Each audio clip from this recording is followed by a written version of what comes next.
Chao, Englibeti Kilala, Jeromini Maro, Fredi Sarakana, Adriani Kimario.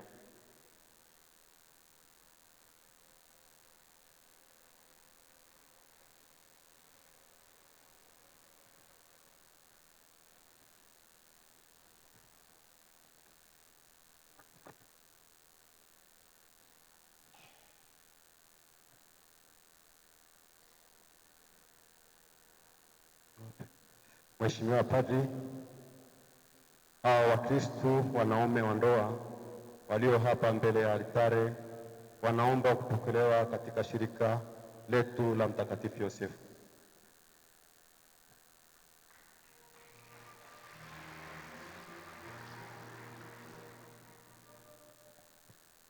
Tunataka kwa moyo wenu wote kujitolea kwa Mtakatifu Yosefu kwa nafsi zenu na pia watoto wenu.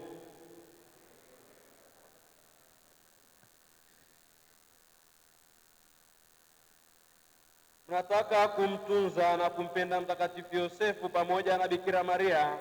Mnataka pia kuwafundisha watoto wenu kumheshimu na kumpenda Mtakatifu Yosefu. Ndiyo, twataka. Mnataka kuwa baba wa Kristo wa kweli. Mnataka pia kuonya na kuwafunza watoto wenu kwa uaminifu kanisa Katoliki na kumfuata Bwana wetu Yesu Kristo. Ndiyo, twataka. Mnataka kuwaombea watoto wenu na kuvumilia kwa ajili ya wokovu wao shida zote mtakazopata kwa ajili ya Mungu. Ndiyo, twataka. Basi wekeni ahadi yenu kwa moyo.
Mimi kwa mamlaka halali niliyopewa kwa heshima na utukufu wa Mtakatifu Yosefu Muungama na shirika lake, nimewapokea ninyi katika shirika lake, na ninawajalieni shiriki katika kupata rehema zote zitolewazo na shirika la Primari Yesusa. Na sasa pia majina yenu yaandikwe katika kitabu cha shirika, isitoshe yaandikwe milele yote mbinguni. Awabariki ninyi Muumba wa mbingu na dunia, aliyependa kuwachagueni mwe katika dunia ya mwana wenye heri Mtakatifu Yosefu, tumwombaye sasa na saa ya kufa kwetu, awasimamie na mwishoni mpate tawi na taji la washindi na la warithi kwa siku zote mbinguni. Amina. Kristo Bwana awapokee ninyi katika hesabu ya mwili wake, nasi hapa tunastahili tunawapokeeni katika sala zetu. Mungu ajalieni kwa njia moja ya pekee upatanisho wa watu na Mungu, wakati kwa nafasi ya kuishi vizuri, kutenda mema na kuingia kwa furaha katika urithi wa maisha ya milele, na kama vile hatuunganishavyo mioyo yetu kwa kiungo cha mapendo ya kimungu hapa duniani, hivyo ujalie